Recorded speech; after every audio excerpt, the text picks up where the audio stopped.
Good morning. Good morning. It is another Saturday morning here on PR Connections Radio. I have my guest DeQuincy Taylor with us today to drop some gems and some nuggets about some amazing things he's doing in the community. And yes, I had my surgery last week. It's been a week and I'm still going to keep doing the shows, but just excuse, I'm not in my same attire that I'm normally in. So just forgive me over these next several weeks because this is going to be like this for about the next month. But anyway, we have DeQuincy Taylor, who is a dream interpreter. He is a mentor, a motivational speaker, and he also helps to prophesize to the youth to also help them get them into a space that is productive for them in the community. And good morning, DeQuincy. How are you?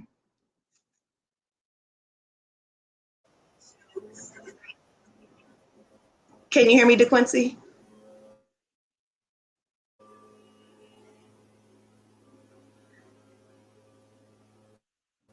It seems like he is having a little bit of difficulty, but you're there. I'm here, but I didn't get that question. It went out. Oh no, just good morning, and how are you? Introduce yourself to everyone and tell them. I told them a little bit about what you do as far as being a mentor.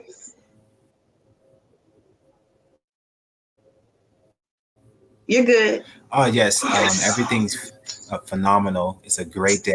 Yes, it's a great morning. Besides the technical difficulties that I'm having, trying to figure it out. I've got someone working on it while I'm talking to you, so I'm trying to make sure I'm available at the same time. But yeah, it's a great morning.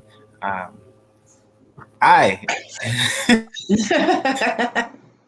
Tell us a little bit about your motivational speaking. So that's like really great. And of course, I'm a motivational speaker as well. So I do want to hear about that.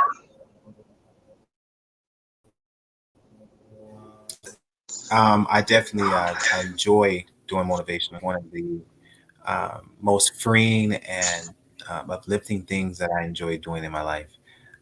Being able to pour that gift and that because it's a gift. It's something I discovered I had speaking in schools. Actually, I didn't even know I had the talent until I think I was well in my late 20s, like mid 20s, late 20s, and I just started volunteering in the Clark County School District, and they had this program called Payback, and it's a volunteer program where you, as employees, can see.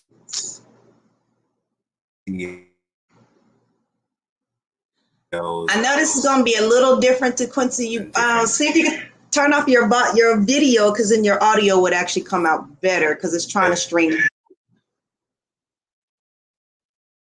And let's see if that works.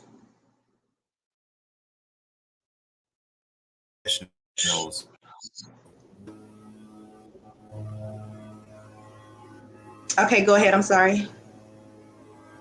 How about that? Can you? I thought that would help. Sometimes it does, but it is not helping.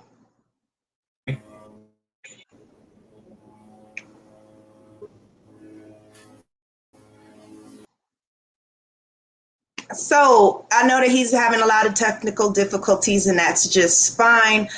He may pop back on, he may not pop back on, but anyway, we are still going to go through with our show. You know that I am always here for you guys. I want to actually catch up with you and see if you've been doing your affirmations in front of the mirror, doing your mirror work.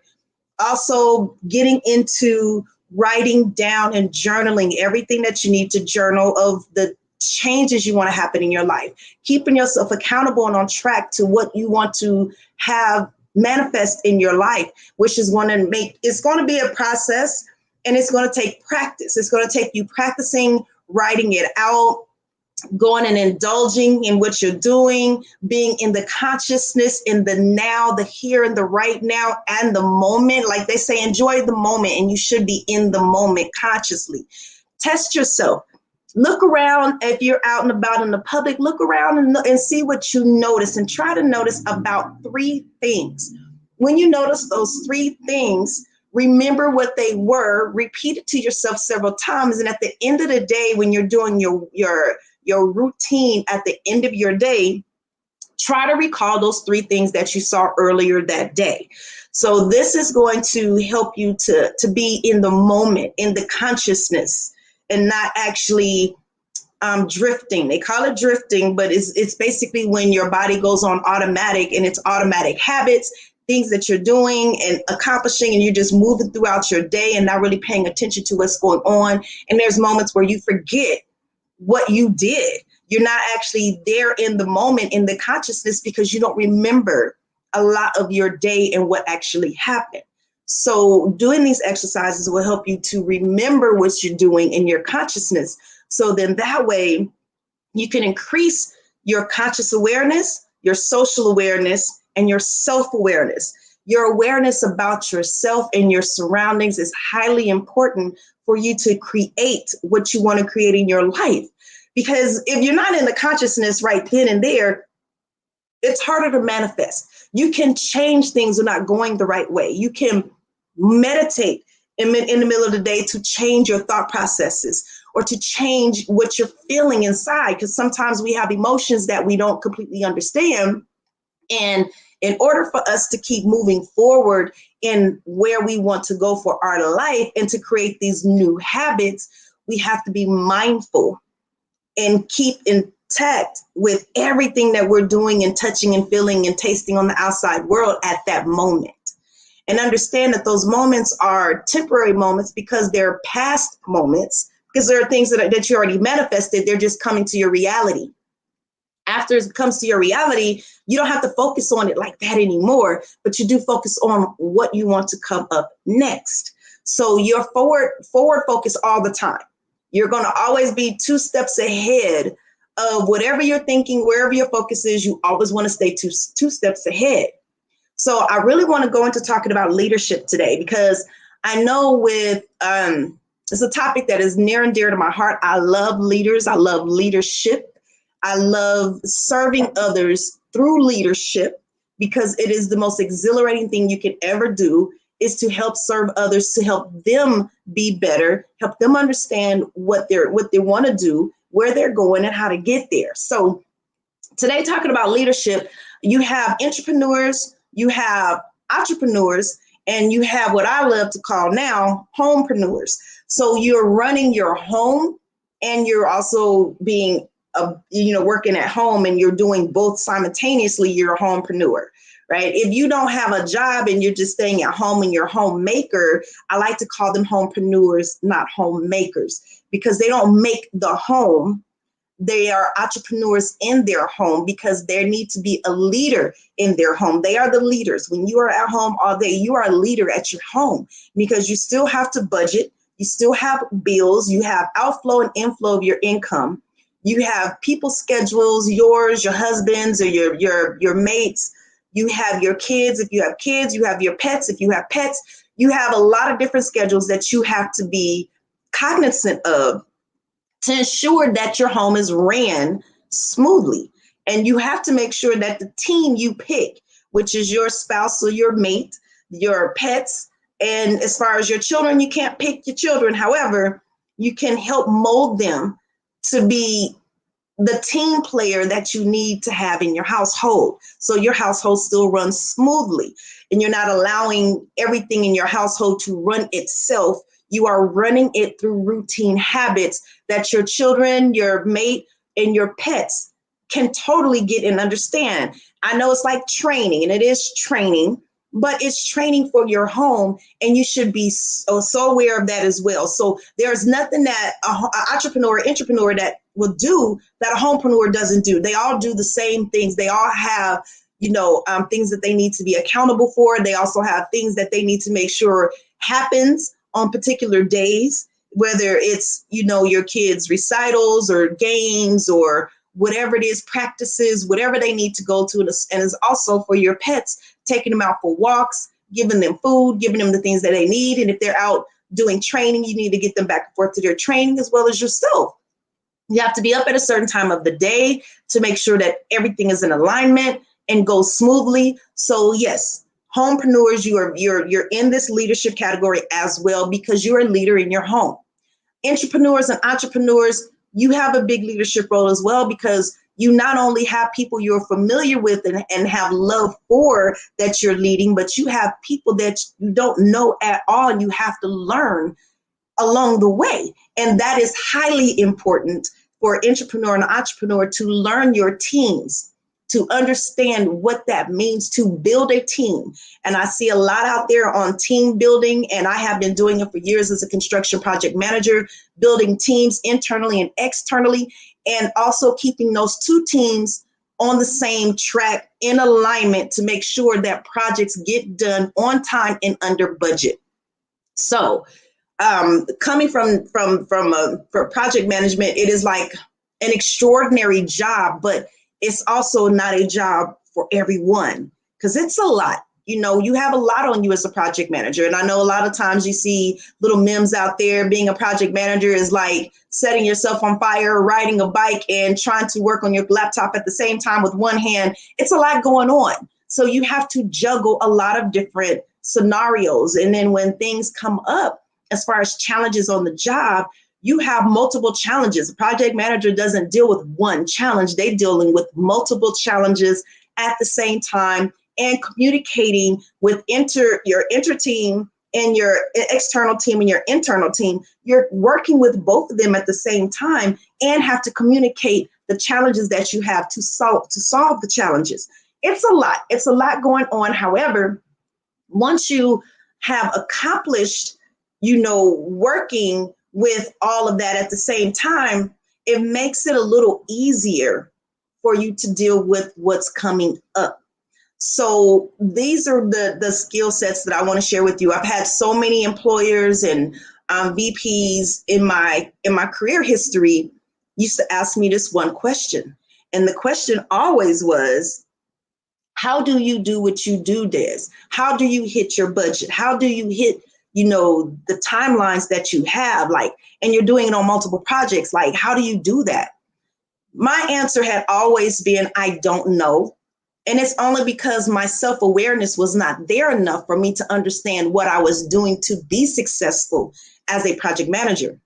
So over the last 5 to 6 years, I've been diving in really, really deep to that question because it was a question I got from multiple employers, not just one or two, but almost every job that I've been at, I got this question. So it made me wonder, what is it that I'm doing that everybody else isn't doing? And why do some of these employers want to duplicate or replicate me so they can have more of me running their jobs? So I got to be doing something right.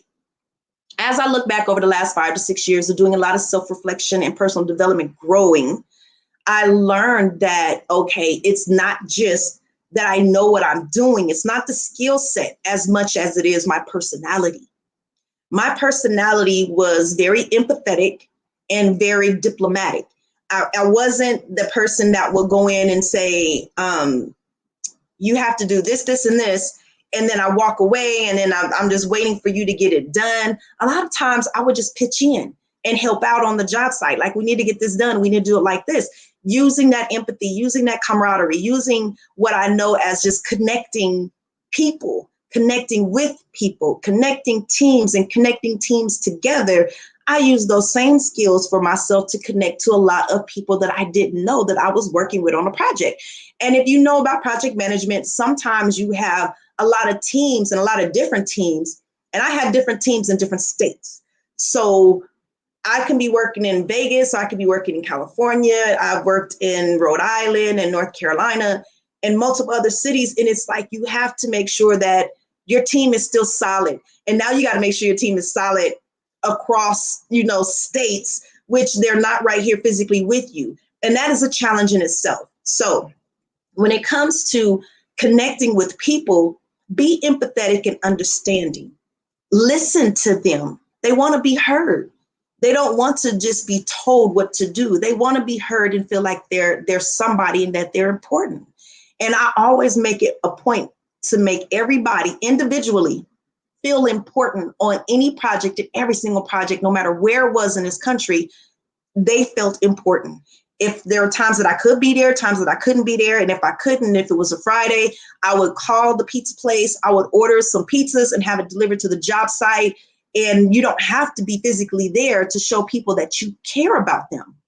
And that was my biggest thing. I did want to make sure that I showed people that we care and that you're empathetic with them and that you have a concern for their life. You have a concern for their well-being. And when you connect to people like that, they become more loyal to you. They become more understanding of you. And they are ready to be there to help out in any way that they can. There are times that I actually had to call up some vendors and was like, hey, I know my company owes you some money. I know we have a bill with you. However, I need this material like yesterday. Can you get it for me? And I will make sure I will go above and beyond and do everything I can to make sure you get paid. Even if I have to go down into accounting and make sure that check is written to this particular vendor, I will go internally and fight for them, which for them it was leverage because they can't internally fight like I can. So I would go fight to make sure they got paid. They would make sure I got my product, and I would make sure that everything was on site and the job keeps rolling no matter what. But it's because of my personality and the relationships that I had with my vendors, my subcontractors, contractors, and also the inspection team. You have so many different people and things that you got to connect with. You have to make sure that you're upbeat, you are happy, you're personable, you're able to listen and not talk so much. And then when you have those issues on your projects and have things that are coming up that are challenging, now you can go to your team, whether it's internal or external, and you can ask them for help, and they'll be more than willing to help you with whatever challenge that you have to come up with a resolve and keep the project moving. So as an entrepreneur and an entrepreneur and a homepreneur, it's all the same thing. The teams that you build around you to make sure that you're able to be productive and also to deliver what you need to deliver to your team or to the project or whatever it is that you're delivering on, you're able to deliver on time. And if you're good, you can get it under budget. So there's times that you can talk yourself into a discount, talk yourself into getting some kind of help from somebody. And a lot of times it's when you really need it. And it's only because you've helped them when they really needed it. So keep in mind that people, you're going to need them and they're going to need you. And you have to make a nice little bridge between the two of you with smooth flowing water underneath that is indestructible, because you're going to know you're going to need each other. Don't get to the point to where you feel like I'm the boss, I'm the CEO, I'm the VP, I'm the director, I'm the supervisor, I'm the manager, I'm the leader, whatever it is. Don't get so much into the title that you forget to be the person you need to be for them, because that's where your nuggets are. That's where the gold in that whole project is in your relationships with your teams, both internally and externally. Make sure those are solid. And the way you make sure that's solid is by going into doing some personal development work, becoming more aware, socially and self-aware, so then you can see and understand the cues. A lot of times people's communication is not as good as it should be or could be, is because they lack social awareness. They're not seeing the cues. They're not understanding what they missed or what they didn't see or what is needed from that person. If there's somebody who's being irate, somebody who's not being cooperative, then there are times that you got to make those tough decisions and tough choices. And it's not a bad thing, regardless of how well you like them. And some people say, well, I don't want to get too close to them and I don't want to be too nice or too cool with them, because if I have to fire them, I don't want to feel bad. Well, first of all, separate your emotions, because when you're being empathetic and understanding and relatable at the job site does not mean that you guys are friends and you're connected and now you have to give this person a lot of leeway so you don't ruffle any feathers. You have to understand there's a balance to being a leader and being a supportive person on the team. You're not to be their friend. You don't befriend people so much to where, oh man, if I got to fire you, I can't fire you, or I don't want to have that conversation with you, or I've gotten so cool with you and made you believe that we're like family, and now I got to fire you. So now you're pissed off at me. And guess what? The whole friendship and whatever it is that you had is gone. You don't want to sever ties just because you have to sever ways. You can keep your ties with this person by having the proper understanding and communication of what kind of relationship you have with that person. And also, when it's time to have those tough conversations, it's a conversation that is relatable to them and they can understand where you're coming from, because when you're talking to them, you've understood and listened to them enough that you can relate to them that this is not the perfect fit for you here. This is not going to work out. And this is why. And you should be able to sever any ties and still remain friends. You can still keep your connection with them. They can go on and to bigger and better things. And you still, two of you can still be very, very cool with each other and very much so friends. You at that time, since you don't work with each other, you can expand on your relationship or just completely sever it because it wasn't that type of relationship anyway. But if it is somebody you truly like and somebody you really get along with and you're both on the same accord because you just mesh that way, be very mindful that there may come a time where you have to end that relationship at that job or with your company. And when you do, you need to end it in a way that you two are still on good terms. A lot of times I know a lot of companies, and I've worked for many big Fortune 500 companies like MGM and Southwest Airlines and different things like that. However, there is a protocol on how they have to speak with you to have you understand those tough conversations and write you up or let you go or whatever it is they need to do. But the biggest concern with a lot of businesses that I've seen over the years was when they're letting you go, people become irate. And a lot of times they're getting security, they're having to call the police, they having to do all these other things, because what you got to understand is when you're connecting relationships and connecting conversations with people, you're also connecting to their livelihood.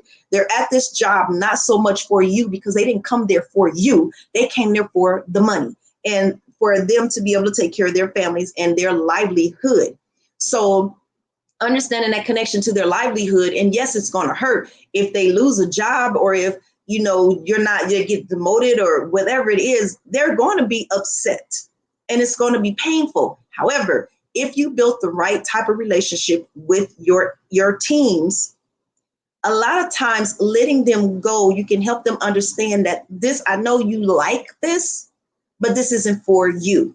Just like I said earlier, being a project manager, a lot of people want to be a project manager, but it's not for everybody, because if you don't have the mindset to be a project manager, it's going to be the toughest thing you ever done. And if you just keep trying to muddle through it, you're actually going to show your cards to everybody around you, and they're not going to have respect for you because you don't know your job. You just think you do. And when you're doing it all the wrong way, you're going to ruffle a lot of feathers and people are going to lose respect for you. And they're also going to lose loyalty to be there for you when you need them to. So if you're having some troubles and issues with your team, a lot of times step back. It may not be the team, it may be you. Your mindset has to be on the right mindset, and you have to be focused in such a way that you understand that it's still business, but I also need to have connections in this business, and I need to build relationships with each individual person, not just this person and that person because I like them and I mesh with them. Even the people that you don't like too much, you still got to build a connection with them. And I have learned how to build connections with anybody. It doesn't matter who it is, whether I feel good about them or I don't. If I feel some type of way like they're not doing their job, okay, well, you know what? Let me discover their hidden talents and help them see those, so then they can see that this is not the right fit for them. A lot of times you're not helping them understand how are they not the right fit. They don't understand why I don't fit. So if you help them to discover their inner talents and show that their talents are not fit for what they think that they want to do, it helps out to make that transition a lot smoother. And let's take, for example, you have people who want to be professional basketball players, and it's millions of males and females that want to be a professional basketball player that can't be a professional basketball player. And it's not easy. to do a skill set that you see that you love, but just don't really have the skills for. Hi, guy. But anyhow, always make sure that you're being attentive and aware, and you're communicating clearly, helping them understand why, and also being just a real person. They want to see you authentically. They want to see you for who you are. So a lot of times the gap between leadership and your team, it's mainly because of you. If you make them comfortable enough to come and approach you, they will. If you make it to where you're kind of standoffish because you got your title and your allowing your title to define who you are as a person, you're going to lose your team. Your title does not define you. You as a person define who you are in that title. You are not the title. You are who you are, period. And not everybody who's in a leadership role is meant to be a leader. And we're seeing that all over the place, everywhere. We're seeing that leaders, there's a lot of leaders that are not meant to be leaders, especially if you're not personable, especially if you don't like to communicate, and especially if you don't want to show empathy to your teams. Show them that you care. Show them that you're there. Don't show them that you're the boss. We don't care about the boss and the big boss theory. When you talk about leadership, they do have a theory in there called the big boss theory that came back in like the 70s, 60s and 70s, where that's what the bosses did. Well, I'm the boss. You do what I say do. I don't have to do anything. You do what I say. They went from boss to managers, and they said, okay, you need to manage the teams. But the managers still held behind the title, like the big boss theory, and was like, well, I'm the manager. I just need you to do this, this, and this, and this. They changed the name, but they didn't change the mindset to the title that they gave. Can't change the title without changing the mindset for understanding of why the title changed, right? Because if the personality and the actions are still there, even though you change the title, it does not change anything except your title, which isn't anything, right? It's just who we identify you with and your tasks for this role or this company.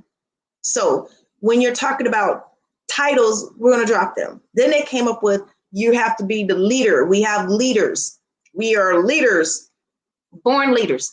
And then they came up with the explanation that leaders lead and serve their teams. So they did give you the why, which then made it understandable why they want leaders and not managers or bosses. They needed leaders. They needed someone who was able to empower their team and sit back and allow their team to ride out and do a lot of the work. So then that way it frees up the manager, the boss, the CEO from being there all the time, because now your team can actually just do exactly what you could do if you were there, even though you're not there. So that was the reason for that. Then they come up with, now, after the pandemic, resilient leaders. Resilient leaders, from their definition, is a leader who can provide leadership virtually and in person. So you have now dual communication, virtually and in person, which they did have virtual communication as satellite teams years ago. And now it's like, okay, what do we do? You would have to create a lot of satellite teams. The leader is going to have to be able to connect with your teams via internet and digital and also in person. So the communication changed, the style of how you communicate, but the way you communicate is still the same. There is no difference in how you communicate to your teams. Call them up. Now you can see them, which makes it a lot more personable, and it makes it a lot more comfortable because now you can see and you can feel them and you can understand where they're coming from. If they have a problem that they're not talking to you about, you can hear it and you can also see it in their face. If you're not good at listening for the hearing cues, those cues that come out through verbal, you can do it through visual. If you're not good at those cues verbally or visually, you got some work to do, because that's how you figure out how you can help your team, how you can help that individual person, by being attentive to their cues verbally and physically. And that's how I will do that all the time. And me being an empath, I can feel when somebody is in a good mood and when somebody isn't. A lot of times you can just see it, but some people are very good at hiding how they feel. So you can't see it, and you won't know it through hearing them. But being an empath, I could still feel when something is wrong, regardless of how much you're smiling. And that was my gift to my profession, because even though you're smiling and everything seems cool, I could still feel you something is off, what's wrong. And that's the first thing I do. I go up to them and say, hey, you know what, don't worry about that. What's going on with you? How are you feeling? What's going on with you? You good? Oh yeah, I'm good. I'm feeling something else, but if you need to talk, I'm here. And when they know that you're there for them, even if they come and talk to you or not, just the fact that they know that you're there for them goes a long way. And a lot of times what I learned was just knowing that I'm there for them, even if they didn't want to talk about it, it changed their mood on the job site, even if it was just for the rest of the day. And that's what you really want as a resilient leader. You want to make sure that everybody is in sync. And you don't want to just care about, well, I don't want to know about nothing about your personal business, the personal life. As a coach, I've learned that a lot of times the personal life is the disconnect professionally, because your personal life is so all over the place and has no ground, has no stability, has no structure, that it will completely affect your professional life. Some people say, no, leave your problems at home. You can't leave your problems at home when you may have that significant other or your kids or somebody who, whatever the issue is, texting you and taunting you all day. And they say, well, don't look at your phone. Okay, but I have kids and I have to know if the school is calling or anything. And some of us, our integrity is so high that if our phone ring, regardless of who it is or what it is, we're going to answer the phone because we feel like that's respectable. You have different types of people. I'm one of those people. I really want to answer my phone. If you call me, I'm answering the phone. If I don't answer the phone, then I'm just totally not available, or am asleep or something of that nature. But other than that, if I'm up and I'm by my phone, if I'm not actually actively doing something or in a meeting, I'm going to answer my phone. I will make sure that I answer my phone. I know a lot of times people say, well, don't have your phone up when you're in a meeting. You got to give people your full attention. That is definitely cool. But I could tell you, as a project manager, that is not even possible majority of the time, because some of those calls that are coming through are fire calls. And you got to get on that call and answer. And if you wait 30 to 45 minutes, whatever issue it was just blew up and just doubled or tripled in size. So there are some jobs I learned to understand that you can't just be that person that set your phone down and set it over there to the side so you have uninterrupted time with whoever you're speaking with. A lot of times you got to have that phone right there with you.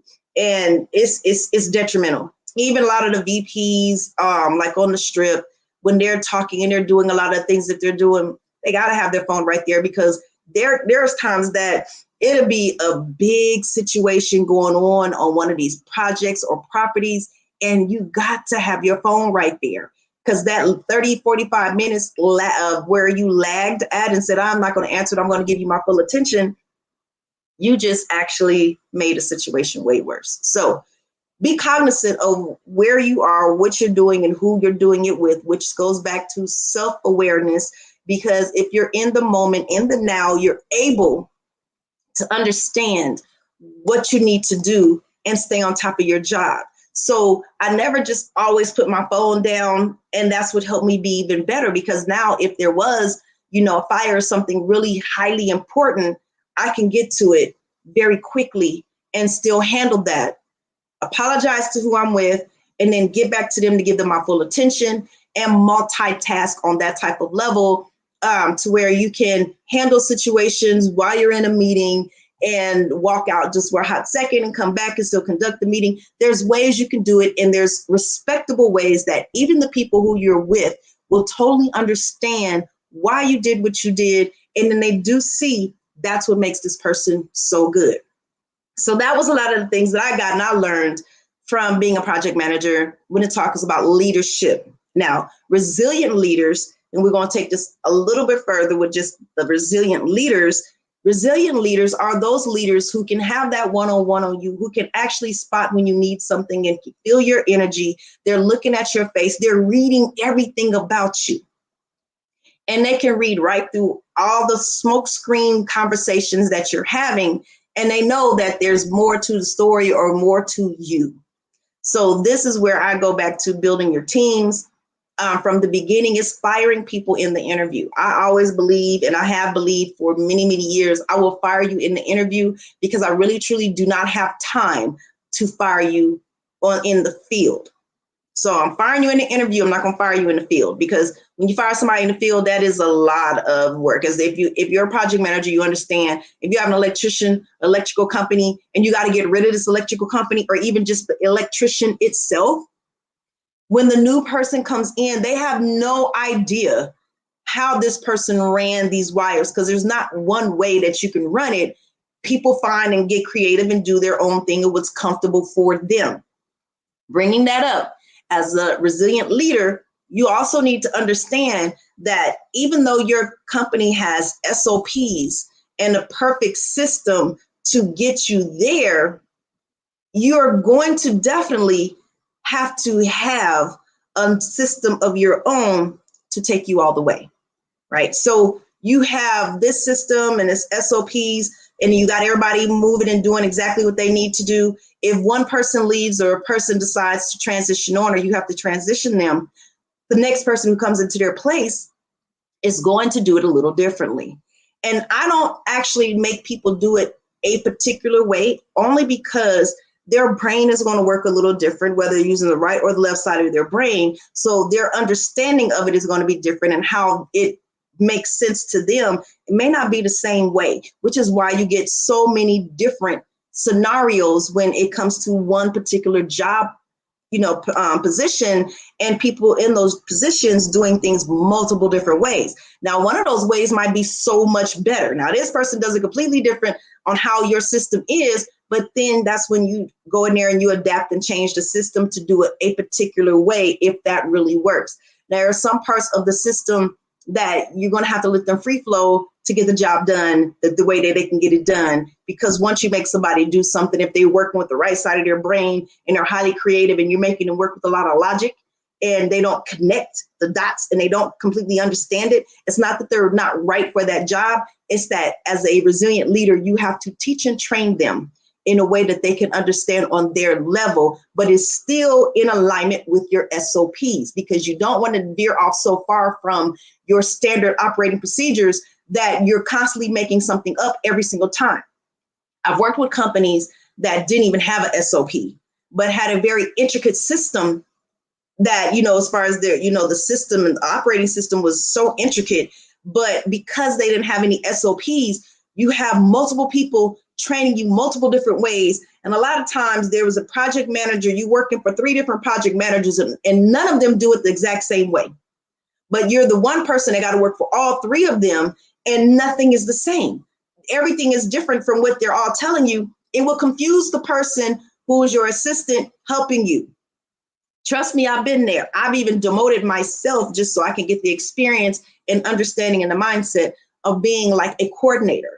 I haven't been a coordinator in the industry for years, but later on in my career, I decided I'm going to be the assistant project manager and not the project manager, for the reason of, if I'm an assistant, then I can understand how they think and what they have to go through. So then when I promote myself up, or just decide to not really promote myself up, but make the choice to say yes for them promoting me, then I know exactly what the person behind me has to deal with. So then that way I can make their job easier, not harder. Because if you are up there in that management and that leadership role as a leader, you don't want to make things so difficult for your assistants and for the people, your teammates. You want to make things as easy and simple as possible. That comes from you. That comes from your mindset. That comes from you having self-awareness and some personal development of yourself to know exactly who you are and how you can operate around them to help them understand and appreciate the job in working for you. That is my key. That is what I've been doing all of my career as a project manager. When they ask me that question, how do you do it? That's how I do it. I care. I'm very diplomatic. I'm not going to be one way with one person, something different with somebody else. I'm not going to be more strict with over here and not over there. I also get very good at firing people in the interview, because if I interview you, I'm not going to ask you the typical skill set questions. I'm going to ask you some mindset questions, because I need to know where your mind is. Can I work with you? Can you work with the team? Everybody understands their operations and the skills that they bring to operate whatever it is they need to do. We all know, even if you got out of college, we know that you know the technical side of it, but you don't have the experience in it. So I tell people a lot of times, with a lot of things going around, people say, well, I have a degree and I have my certification in this. Well, at this time, since the pandemic, everything is online and everybody can go get a certificate and a degree in a week, and definitely less than a month. You can go get a certificate. But just because I decided today to be a coach and go get the certification and put in this month or a few months, and I'm now certified as a coach, does not mean that you have the qualifications to be an effective coach. You have the technical understanding how to coach, but the experience in the field of coaching will allow you to understand what it means truly to be a coach. Everybody has aspirations. Like I said, everybody want to be that professional basketball player. You have millions of people who want to be a professional basketball player. You have a lot of people, thousands of people who want to be a lawyer.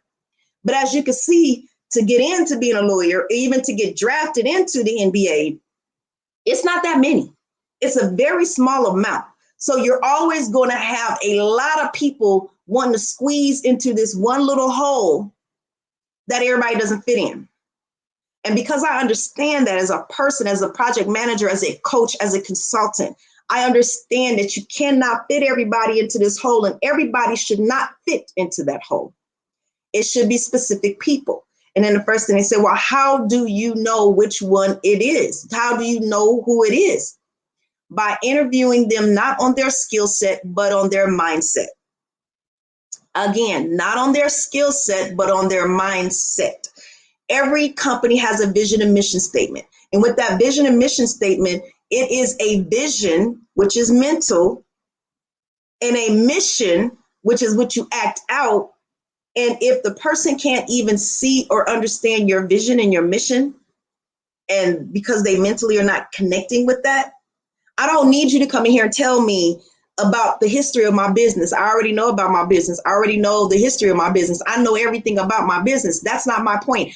I don't need you to come in there and regurgitate what society has taught you. Well, go in there and find out and do history about the business, and then let them know that you know about this project, that project, this project. Let them know what skill sets you have and who you work for and what you've done with those companies.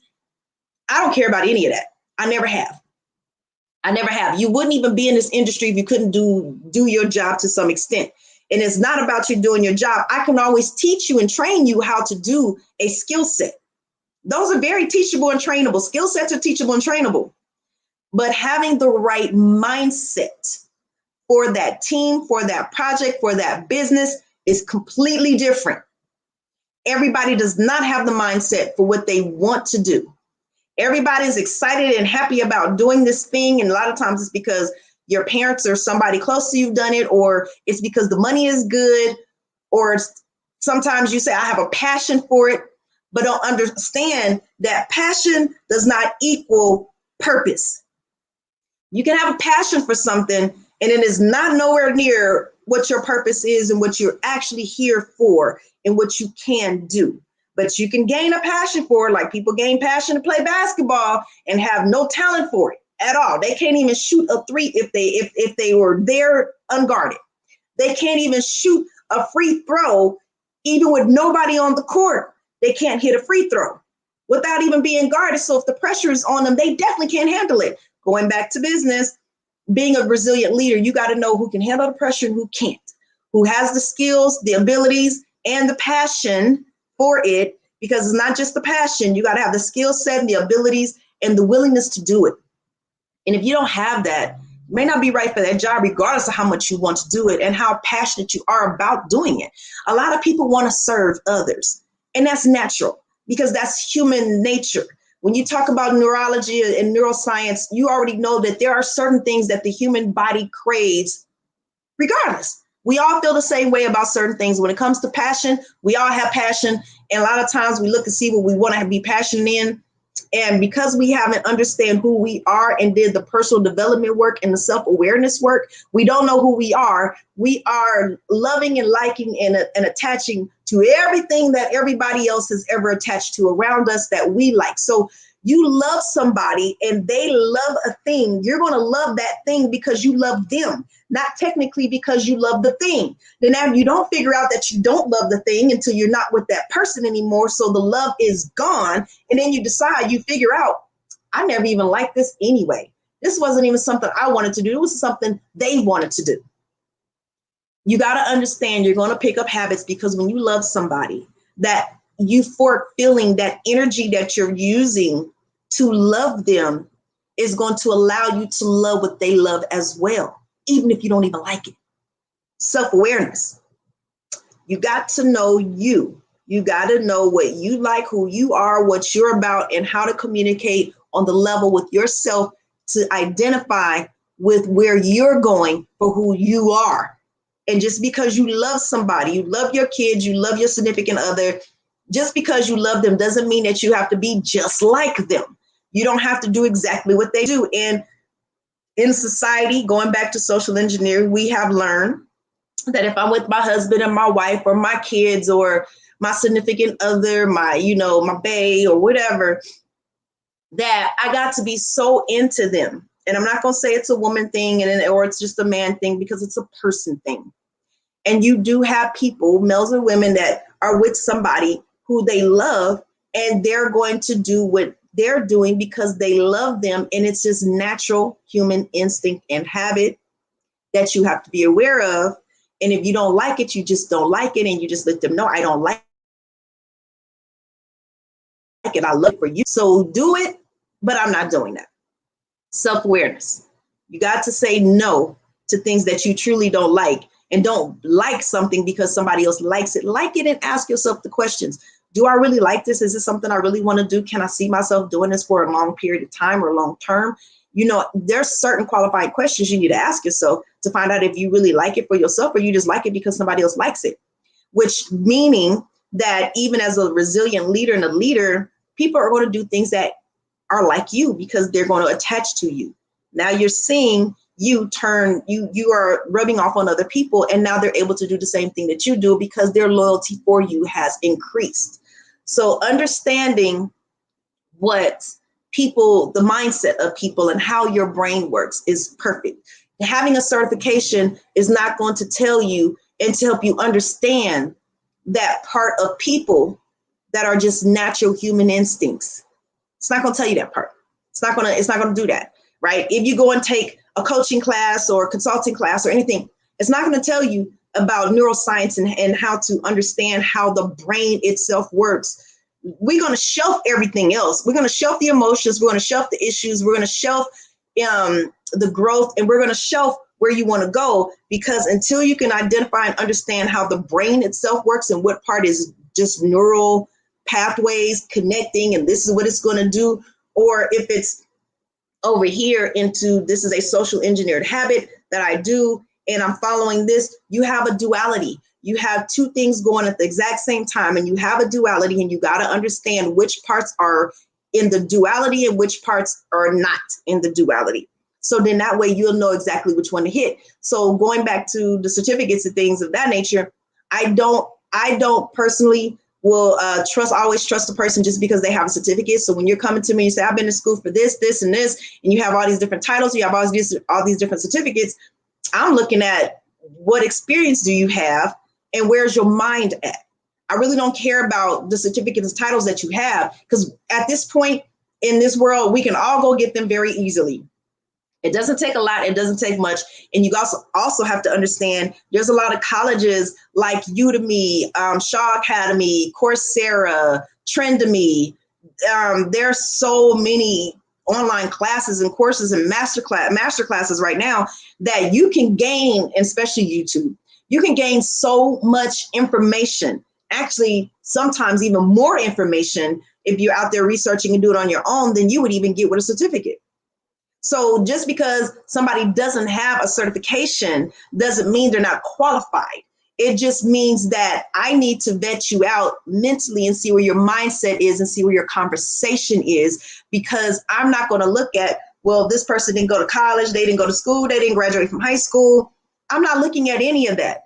I'm going directly for your mind and how you think, because that's going to tell me more about if you're going to be right for this job or position than if you're not. So as a resilient leader, that's my take on it. Make sure that you're really vetting people out mentally. They can have all the certifications and diplomas and all this. I mean, it's so much. I mean, I even graduated from college with high honors on the dean's list and Phi Theta Kappa. Okay, cool. But when I went into the field, I learned so much. Yes, I had this degree saying she knows the code. She knows, she's a building inspector by trade. She could do this, she could do this, she could do this, she could do this. But until you get into the actual field and learn, those technical skills are not even going to help you. And half the time that I learned, the technical skills that they teach you in those classes are probably about 40% of the experience in the field. Because the other 60%, you think, okay, I got all this technical knowledge, I could do everything. Well, when you actually get into the field and you get into the reality of it, the words change. You learn, like, I have majority of the codes that I knew by heart because I'm thinking this is going to help me out and I'm going to know this. You don't even know. You don't even remember. And the terminologies, a lot of the terminology used in construction, you don't even remember all that stuff. But there's field terminology that's what you pick up. You pick up the field terminology and everybody calls it what they call it. And now everybody knows what you're talking about. It has nothing to do with the technical term that you actually learned in school. I mean, just being so honest. So as a resilient leader, please understand, remove your title, be a person, be personable, be a leader by example of, this is how I want you to treat me. This is how I'm treating you. And I understand you. I'm diplomatic. I'm communicating with you and I'm there for you. My empathy is all the way there for you. And they're going to return the same to you. So now the things that you need, and we understand a lot of times in reality, you got to make it up as you go. You got to make it up as you go. But the more you're into the practice of it and not the technicality of it, that's where you get the knowledge of it, through practicing being in this role. Right? I've been a project manager for 20 years in Vegas. I have been coaching out here for the last 8 years in Vegas, mainly mentoring and coaching for the last 8 years. If you want to count the 20 years I was in project management, because everybody knows in project management, you wear multiple hats. I got on a hat for a coach. I got a hat on for a consultant. I have a hat on for a referee, because sometimes fights break out and things happen and you got to go in there and you got a referee. You have to wear so many hats as a project manager. It is crazy, but the experience is there. So trust me, building teams, I've done it. Looking at, forecasting and understanding what's about to happen, I've done it. My brain is like on forecast mode and leadership mode and project management mode. There's so many things a project manager you can do. It's just become a natural habit for me to be empathetic to people, understand and communicate with them. So when I went over to be a coach, and I've been coaching, simply is really easy. It's really easy for me to coach because I'm already there as a project manager. Not only that, but I've been on the stage speaking as a public speaker since I was 10 years old in the 4-H club, back then. So I've gotten, that stage presence early. So being on the stage doesn't bother me. It doesn't scare me. It doesn't bother me, any of those things. And it's comfortable for me. The stage is totally comfortable for me. I love it. I look forward to it. I look forward to even helping people as a coach, because if I help you to improve your life, for me, I feel like I'm getting paid and I'm working for the universe. I'm a universal worker. I'm a universal soldier, and I get paid through the universe. It's going to compensate me every time I help somebody and better somebody's life and bring them one step closer to their happiness. I'm going to get it back. And I get closer and closer to my happiness because I'm constantly bringing people closer and closer to their happiness. And that's what makes me feel good. That's why I love coaching. That's why I love speaking. And that's why you see me here after after shoulder surgery, still here because I care, because I'm here and I'm constantly present with you. I missed 1 week, which was the day I had my surgery last Friday. I couldn't do last Saturday's show, but I'm doing every show after that. And then you just got to kind of deal with my aesthetics, but the conversation is still there. It hasn't changed anything. I'm not all drugged up because I won't even take pain pills, which is another thing. I won't take them because I can't feel and read my body of what it needs and what it doesn't need if it's numb on a pain pill. So that never made sense to me. But I also go through life like that as a leader. I'm not going to numb something like communication between me and my team. I'm not going to numb that or dumb it down to where it's a disconnect. And that's what it is right now in society. It's a long time. I've been studying this for the last 8 years. It is a disconnect between the leadership team and your team members. You know, those are not the same. They're not even on the same accord. It's just I have to mentality. Well, my boss said I got to, so I got to. It's still that big boss theory mentality. Where you want to be as a resilient leader, you want to be to where everybody's in one happy, harmonious circle. Everything is flowing and growing and doing exactly what it needs to do for the business, for the organization, for your business, however it goes. You want everybody to be in sync and to be in alignment with that. Picking your teams is highly important. And it's really about understanding their mindset and understanding the mindset of your team, understanding that your business has a business archetype, and each individual you hire and you bring on your team has an archetype individually. Does those two archetypes even mix and match well? Do you have the right people in place? Once we start asking the right questions and looking in the right areas, you can build the right teams that you need. And there's a lot to it. But once you start doing it and practicing it, it is so easy. You could walk up, like now I could walk up to someone and it could be on a construction site. It could be pretty much anywhere. And I can have that conversation with them and I can feel and understand their energy enough to say, okay, well, you need this or you may need that. And I don't tell people what to do. I just give them options. And if they pick them, cool. If they don't pick them, that's fine. But when you don't pick something that is a very good option and a viable option, and you just do something completely different, for me, you're using the wrong side of you're using the left side of your brain, not the right side of your brain. I need that creativity. I need you to connect with me. And when there's a disconnect, okay, let's see how I could bring it back. Now I got to switch my thinking so I can help this person connect. Resilient leaders, you know how to bounce back and forth to be, to right brain thought processes, excuse me, and left brain thought processes. You have to be able to switch back and forth. If you have somebody who is not connecting either way, let them go. Because it's going to be a situation and it's going to be just a head bump like all the time. And you don't want that. You want solid teams that can fulfill your mission and your vision for the company or organization you're working for or your business. So make sure that you're vetting people out, fire them in the interview and get through that process and not look at titles or look at these, I've been to this school and this training, that training, and this training. What in the field? What have you actually experienced and practiced? What have you actually been exposed to? That's what I want to know. Because how you dealt with those exposures in the training and those purposes in your life will tell me a lot about if you're able to handle the things that are going on with my company or with my project or with my client. Because there are times that I had to hire teams for my clients to make sure that my clients' visions are brought to fruition. And you have to be mindful of that. So next week, we do have another guest speaker. I will rebook DeQuincy for another time. I'm actually already booked out to like the middle of August. So it'll probably be around towards the end of August that I could bring DeQuincy back. But definitely will bring him back. He has an amazing story that he would love for you to hear.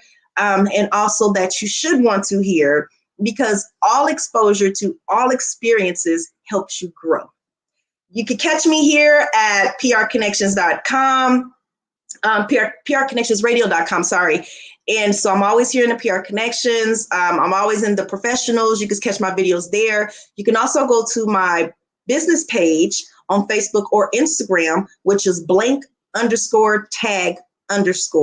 If you ever want to be a guest on the show, you ever want to get additional information, or if you want me to come and be a guest on your show and be a speaker on your platform, I'm all for it. Amazing, amazing, amazing. Please email me, Desiree Williams at blanktag.org. And everything is right there, exactly how to spell it, Desiree Williams at blanktag.org. And you can reach out to me, and I definitely will be grateful and honored to be a guest or a speaker on any platform that you have. And I would love and appreciate all guests and speakers that come on this platform. So until next week, we will definitely see you again. Have an amazing weekend. Stay safe out there. Stay covered if you need to. And definitely stay growing mentally and physically. I'll see y'all next week. Have a great day. Bye.